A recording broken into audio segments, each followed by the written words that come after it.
Hello everybody, एक बार आपका फिर से स्वागत है मेरे YouTube channel of the field 727 में।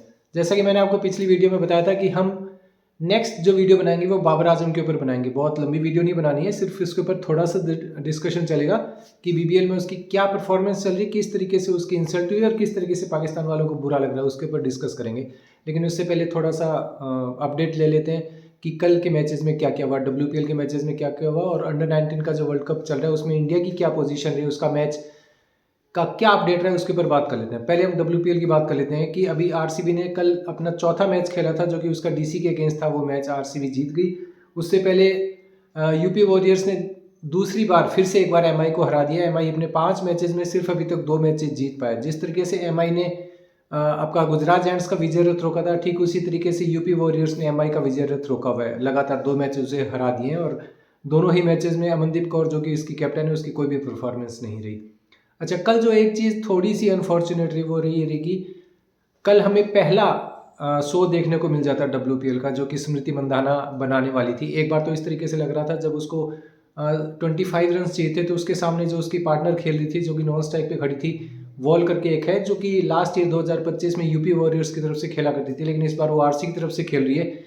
वो कुछ चौके छक्के लगा रही थी और कमेंटेटर तक ये बोल रहे थे कि वो थोड़ा सा रुक जाओ, स्मृति मंदाना का शो बन जाने दो।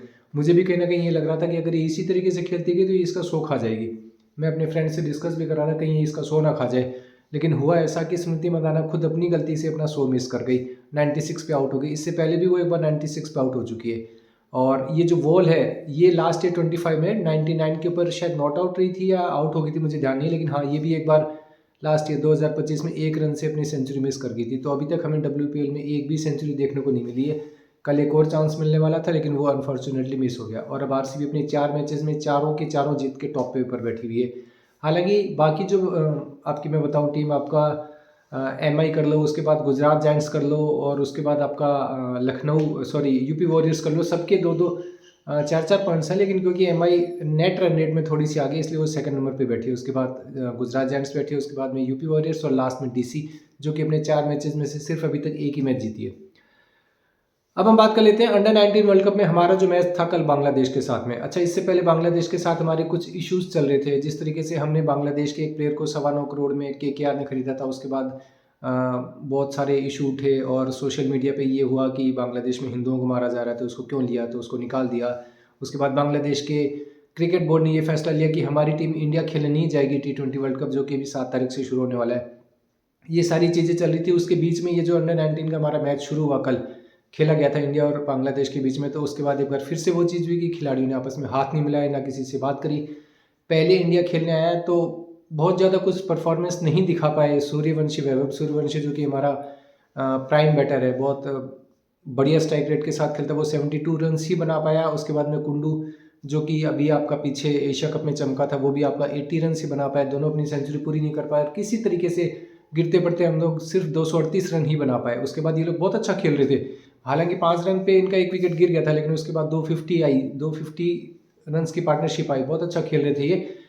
बारिश की वजह से सबसे पहले तो 49 ओवर्स का मैच को कर दिया गया। उसके बाद बारिश हुई, घंटा 1.5 घंटा 2 घंटा तक बारिश चली। उसके बाद उसको 29 ओवर्स का कर दिया गया। हालांकि एक बार अगर आप DLS मेथड से देखो तो कम से कम 20 ओवर पूरे होने चाहिए, जबकि वो लोग 17 ओवर और 2 ही बॉल खेले थे।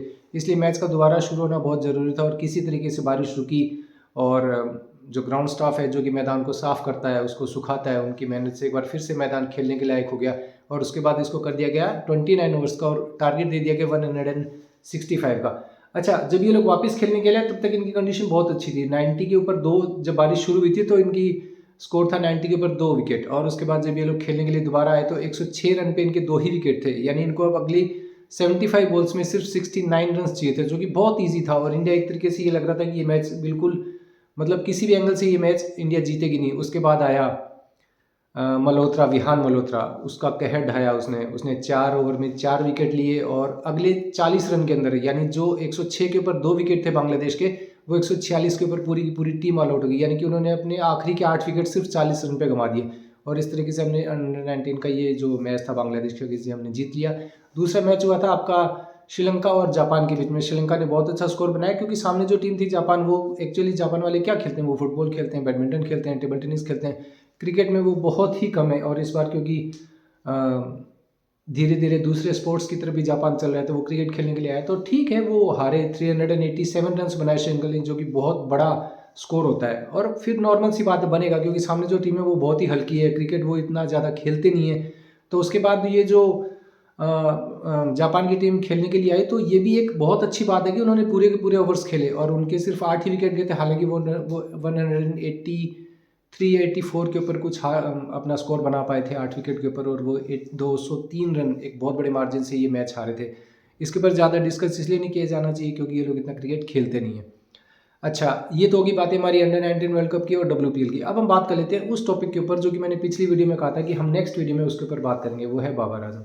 अब जैसे कि आप सब लोगों को पता है कि बिग बैश लीग चल रही है ऑस्ट्रेलिया में, उसमें जब पाकिस्तान के कुछ प्लेयर्स को वहाँ की कुछ फ्रेंचाइजीज ने हायर किया था, तो बहुत ज़्यादा हाइप क्रिएट करी थी कि बाबर आजम को सबसे महंगा खरीद लिया। मैं आप लोगों को बताता हूँ कि इसके पीछे ऑस्ट्रेलिया का मेन मोटो क्या था, उनका क्या मकसद था इसको लेने का, इन लोगों को लेने का। उनका ये मकसद था कि वहाँ पे एक बहुत बड़ी संख्या में, majority of the people are living there from Pakistan, वहाँ से पाकिस्तान के बहुत सारे लोग रहते हैं। तो इन लोगों को पता था कि अगर पाकिस्तान के कुछ प्लेयर्स को हम लोग ले आते हैं तो हमारी गेट मनी बढ़ जाएगी, टिकट्स ज़्यादा बिकेंगी, इनका ये था। और इन लोगों को क्या लग रहा था कि शायद हम लोगों को के प्लेयर्स में वो कैपेबिलिटी है, वो स्किल्स है, जिसकी वजह से बिग बैश इनको खरीद रहा है, जबकि एक्चुअल वजह ये थी। और इसका रीज़न मैं आप लोगों को बता देता हूँ कि क्यों मेरी बात में दम है और क्यों मैं ये चीज़ बोल रहा हूँ वो सही है। आप लोग खुद देख लो, 10 मैचेस हो चुके हैं मोहम्मद रिजवान की टीम के। मोहम्मद रिजवान को 10 में से 10 मैचेस में खिलाया गया, उसने 187 रन बनाए, 121 स्ट्राइक रेट से खेला, एक भी मैच में उसने 50 नहीं बनाई, हो गया उसका खात्मा। उसके बाद अब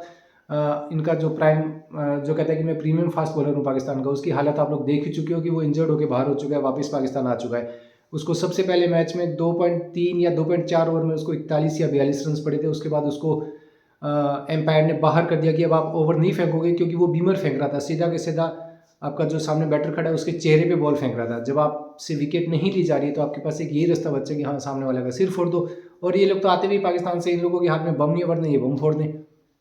तो इन लोगों का क्या था, शहनशाह अफरीदी को वैसे निकाल दिया।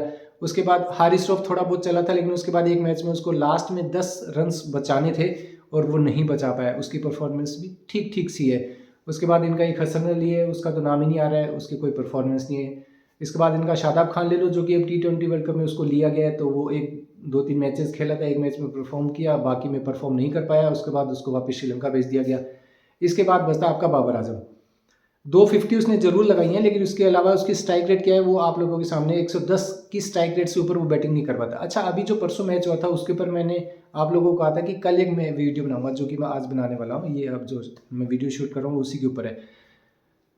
बाबर आजम की एक इंसल्ट भी वो उस मैच में हुई जब इनका एक मैच चल रहा था सामने वाली टीम के साथ में, और स्मिथ ने बैटिंग करते हुए नॉन स्ट्राइक पे स्मिथ खुद खड़ा हुआ था, सामने बाबर आजम बैटिंग कर रहा है। बाबर आजम सिंगल लेना चाहता था लास्ट बॉल पे और उसको सामने मना कर दिया। मैं आप लोगों को बताता हूँ उसका रीज़न क्या था। जैसे हमारे T20 में एक रूल होता है कि शुरू के जो 6 ओवर होते हैं वो पावर प्ले के होते हैं, मतलब आपका जो 30 यार्ड का सर्किल होता है उसके बाद सिर्फ आपके 2 ही प्लेयर्स खड़े हो पाएंगे, ताकि बैटर्स को सहूलियत रहे कि वो 30 यार्ड सर्किल के बाहर चौके छक्के मार के रन्स बना ले।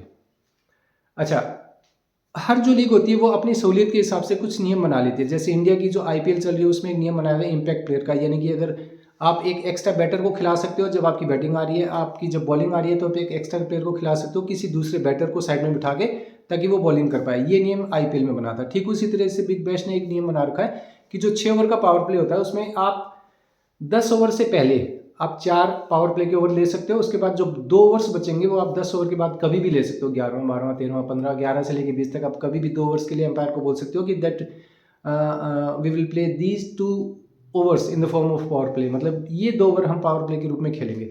अच्छा, जब 11वां ओवर चल रहा था तो पहले सिंगल लिया बाबर आजम ने, दूसरा सिंगल ले लिया आपका स्मिथ ने, सामने बैटिंग पे आ गया बाबर आजम। स्मिथ के दिमाग में एक चीज़ थी कि नेक्स्ट जो 12th ओवर है वो मुझे पावर प्ले का, मतलब पावर प्ले के जो आखिरी के जो 2 ओवर उनके ऊपर डिपेंड करता है कि बैटर्स डिसाइड करेंगे। तो उसके दिमाग में ये था कि ये 12वां जो ओवर है वो मैं पावर सर्च के रूप में खेलूंगा। और वो इसलिए उसने सोचा था कि जब जिस तरफ से बॉलर आएगा उसके ठीक सामने बाउंड्री छोटी है, तो उसको ये था कि ठीक है मैं लेग साइड में मारूंगा तो चौके छक्के अच्छे लगेंगे। तो उसका ये रीज़न था कि ठीक है नेक्स्ट ओवर जो पावर सर्च का खेलूंगा। जब दूसरी बॉल पे स्मिथ ने रन ले लिया सिंगल, तो सामने बाबर आजम आके खड़ा हो गया। ठीक है, अगर वो वहाँ पे रन बनाता या सिंगल भी ले लेता तब भी चलता था। उसने 3 डॉट बॉल खेल दी। सामने स्मिथ का दिमाग खराब हो गया कि ये कर क्या रहा है। जब आपने 10 ओवर में 85 रन बना दिए, यानी कि 85 रन, सॉरी 10 ओवर में उनके 100 रन बन चुके थे, आगे उनको 85-86 रन बनाने थे। स्मिथ के दिमाग में ये था कि 12वां ओवर मैं अगर बड़ा खेल लेता हूँ, 20-25 रन अगर उसमें बना लेता हूँ, जो रिक्वायर्ड रन रेट 8 से ऊपर जा चुकी है, वो शायद 6 तक आ जाए, रन बॉल आ जाएगी। 3 डॉट बॉल उसने निकाल दी। अच्छा, बाबर आजम के दिमाग में क्या था, वो सिर्फ क्या चीज़ चाहता है कि कैमरा मेरे ऊपर रहे, लोग मेरे को देखें, फोकस मेरे ऊपर रहे। 3 बॉल तो उसने डॉट निकाल दी। लास्ट जो बॉल थी उसने सोचा एक सिंगल ले लेता हूँ। जब उसने अच्छा सिंगल के लिए उसने शॉट भी मार दिया, काफ़ी दूर बॉल गई, भाग के तो लेना बहुत दूर की बात है, अगर आप पैदल चल के भी जाओगे तो सिंगल आप ले सकते हो, लेकिन स्मिथ ने उसको मना कर दिया कि मैं सिंगल नहीं लूँगा।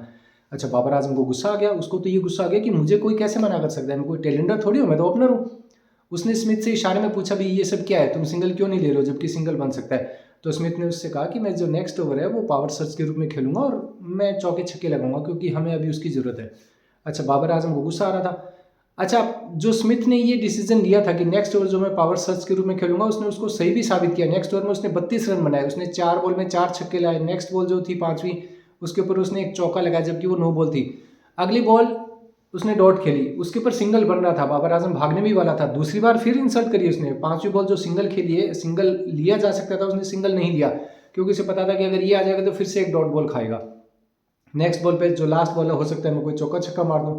हालांकि चौका छक्का नहीं मार पाया, लेकिन उसने 2 रन फिर भी बनाए। टोटल 32 रन उसने बनाए। अब इसको आ गया गुस्सा बाबर आजम को कि इसने तो मेरी बहुत ज़्यादा इंसल्ट कर दी, मैं एज ए ओपनर खेल रहा हूँ, मैं कोई टेलेंडर नहीं हूँ कि आप ये सोचो कि टेलेंडर रन नहीं मार पाएगा तो चलो ठीक है सिंगल नहीं लेते। ऐसा होता है लास्ट में, जब टेलेंडर खेल रहा होता है और सेट बैटर खड़ा होता है तो सेट बैटर सिंगल नहीं लेता क्योंकि उसको पता है सामने वाला टेलेंडर जो बैटिंग करने के लिए आएगा हो सकता है वो आउट हो जाए। तो बाबर आजम की तो इस तरीके से उसने इंसल्ट कर दी। तो उसने क्या किया, नेक्स्ट ओवर जब वो खेलने के लिए आया तो उसने गुस्से में एक शॉट मारा। उसको ये लग रहा था कि मैं भी चौके छक्के मार दूँ, वो 47 के ऊपर खेल रहा था। बोल्ड हो गए भाई साहब। जब आप जिस तरीके से आप शॉट लगा ही नहीं सकते हो, उस तरीके का अगर आप शॉट लगाओगे वो भी सिर्फ इसलिए क्योंकि आपको गुस्सा आया हुआ है, तो नेचुरल सी बात है कि आप आउट हो गए, वो आउट हो गया। अच्छा, इससे पहले मैं एक चीज़ और बताता हूँ। जब ये लास्ट बॉल पे सिंगल लेने वाला था तब तक ये 38 बॉल्स खेल चुका था। आउट होने से पहले जो लास्ट बॉल इसने खेली थी जिसपे ये सिंगल लेना चाहता था वो इसकी 38 बॉल थी और इसने 47 रन बनाए थे। इसके गंदी परफॉर्मेंस और इसकी गंदी स्ट्राइक रेट और उसकी जो गंदी सोच है कि भाई ठीक है खुद के पर्सनल माइलस्टोन के लिए मुझे खेलना है, मुझे किसी तरीके से अपनी 50 पूरी करनी है, उसका एक एग्जांपल देता हूँ मैं आपको। जब इसने 45 रन बनाए तो अगले 2 रन बनाने के लिए यानी 45 से 47 तक जाने के लिए इसने 8 या 9 बॉल्स वेस्ट करी है।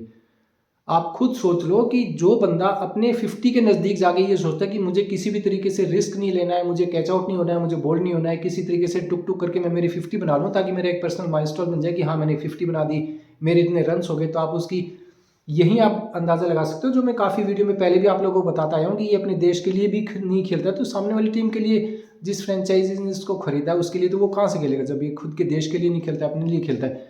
अच्छा, कुछ लोगों को बाद में मिर्ची लगी। अच्छा, ये जब आउट हुआ तो वहाँ से जाते हुए इसने बाउंड्री लाइन पे जो एक रोप होती है जिसपे कुछ ऐड लगे हुए होते हैं, वहाँ उसने जोर से बैट मारा है। अच्छा, बैट मार के ये क्या दर्शा रहा है, मतलब ये इस तरीके से शो कर रहा है कि मैं बहुत ज़्यादा उदास हूँ, मेरी जो सेंचुरी लगने वाली थी जो कि मिस हो गई, बहुत गुस्से में इसने उसको मारा। उसके बाद ये आपका ड्रेसिंग रूम से बाहर नहीं निकला है, डगआउट में भी नहीं बैठा, सीधा ड्रेसिंग रूम में जाके बैठ गया। जैसे होता है ना कई बच्चे बच्चे को किसी ने कुछ कह दिया तो मुंह फुला के बैठ गया, ठीक इसी तरीके की हरकतें।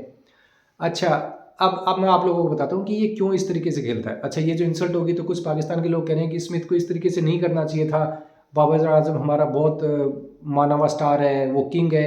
इन लोगों को शायद इस चीज़ का अंदाज़ा नहीं है कि उन्होंने क्यों। अच्छा, एक चीज़ और मैं आप लोगों को बताना भूल गया। पहली चीज़ तो जो मैंने आप लोगों को बताया था कि इन्होंने क्यों किस तरीके से पाकिस्तान वाले प्लेयर्स को हायर किया था ताकि गेट मनी आए, टिकट्स ज़्यादा बिके और बीबीएल की हाइप हो जाए और मतलब बीबीएल काफ़ी फेमस हो जाए। ये इनका पहला मोटो था। दूसरा मोटो इनको क्या था, इनको इंसल्ट करना, क्योंकि पाकिस्तान वाले लोग तो देखने के लिए आ रहे थे, इंडियंस तो नहीं देख रहे थे इन लोगों को। तो इन लोगों को क्या लगा कि इंडियंस को भी दिखाते हैं, क्योंकि जिस तरीके से पाकिस्तान के प्लेयर्स की बेइज्जती होगी तो कहीं ना कहीं इंडियन जो व्यूवर्स हैं वो देखेंगे कि अरे क्या हुआ था।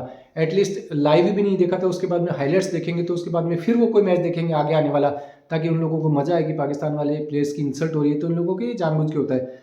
मोहम्मद रिजवान को पिछले मैच में रिटायर्ड आउट किया, उसको इशारा करके वापस बुलाया, इसको सिंगल के लिए मना किया। अच्छा, इसके पीछे एक वजह और भी थी जो स्मिथ को गुस्सा आ रहा था। जब ये लोग पहले फील्डिंग कर रहे थे तो 2 बार सामने ऐसा हुआ कि बाउंड्री के पास स्मिथ के पास बॉल आ रही है और ये वहां से क्रॉस करता हुआ आ रहा है, भागता हुआ आ रहा है। मतलब ये सिर्फ इसलिए ताकि कैमरे में मैं नजर आऊं, मैं लोगों को दिखूं कि हाँ मैं एफर्ट्स कर रहा हूँ, मैं मतलब भाग रहा हूँ, मैं मेहनत कर रहा हूँ। अरे यार, उसके हाथ में बॉल आ रही है, बाउंड्री के पास वो खड़ा है और अचानक सामने से कोई क्रॉस करेगा तो आदमी का दिमाग तो भटकेगा ना कि उसको लगा कि टकरा ना जाए इस तरीके से 2 बार ऐसा हुआ कि जिस स्मिथ को साफ साफ उसको दिख रहा है उसके चेहरे से कि उसको गुस्सा आ रहा है कि जब मेरे हाथ में बॉल आ रही है, मैं बाउंड्री के पास खड़ा हूँ, मेरे हाथ में बॉल आ चुकी है, तो क्यों मेरे सामने क्रॉस हो रहे हो। अच्छा, एक रीज़न और बताता हूँ कि ये क्यों इस तरीके की हरकतें करता है। देखो, अब क्योंकि T20 का ज़माना है तो ओडीआई के मैचेस तो अब तो बहुत कम होने लगे हैं। अब ओडीआई सीरीज़ बहुत कम होती हैं। अब 2027 में वर्ल्ड कप होगा तो उससे पहले थोड़े से ओडीआई सीरीज़ हो जाएंगी या बायलैटरल सीरीज़ हो जाएंगी। ओडीआई वैसे धीरे धीरे कम होते जा रहे हैं। पीछे बचा T20 और टेस्ट सीरीज़। टेस्ट सीरीज़ भी इतनी नहीं होती, ये तो ठीक है, वर्ल्ड टेस्ट चैंपियनशिप चल पड़ी है तो लोगों के आपस में कंट्रीज़ के टेस्ट मैचेस करवाए जाने लगे। अदरवाइज टेस्ट मैचेस में इसकी कैसी परफॉर्मेंस है वो भी आप लोगों की। अब बचा T20। अब इसको अच्छे से पता है कि अगर T20 में मैंने परफॉर्म नहीं किया तो उसके बाद पैसा कहाँ से आएगा, मेरी रसोई कहाँ से चलेगी, मेरा घर कैसे चलेगा। तो ये जानबूझ के इस तरीके की कोशिश करता है कि T20 में मेरा बना रहे, और उस चक्कर में अब जो चीज़ आपको आती नहीं है। अच्छा, कुछ लोग ये कह रहे हैं कि विराट कोहली को अगर सपोज करो कि बाबर आजम की जगह अगर विराट कोहली खड़ा होता और स्मिथ सिंगल के लिए मना उसको कर पाता क्या, तो कुछ लोग पाकिस्तान में कह रहे हैं कि उसको बिल्कुल भी मना नहीं कर पाता क्योंकि वो BCCI का प्लेयर है, उसके पास पैसे ज़्यादा हैं, इसलिए उसको शायद मना ना कर पाता। स्टीव स्मिथ, मैं आप लोगों को बताता हूँ, वो इसलिए मना ना कर पाता क्योंकि वो बड़ा मतलब BCCI का प्लेयर है या उसके पास पैसा ज़्यादा है। स्मिथ उसको इसलिए मना नहीं करता क्योंकि उसे पता है कि जो चीज़ मैं कर सकता हूँ उससे कहीं ज़्यादा ये कर पाएगा।